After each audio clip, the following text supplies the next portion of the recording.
60 שניות עם עמית, התחלנו. אתה יותר הארי פוטר או תום וג'רי? תום וג'רי. אתה חושב שאתה גלעד המקורי בשכבה? פחות או יותר. מה קרה לך במסיבה של שילת?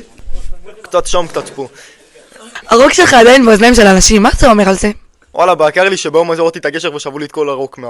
אתה סמש או הכי פס? שמש. לא, בטח שסמש. הקול שלך זה אמיתי או שזה בעצם מסכה? לא, זה בן אלעזר. מתפתח בינך לבין נעמה מחלם, משהו יותר קרוב מבדרך כלל? יותר רחוק מבדרך כלל.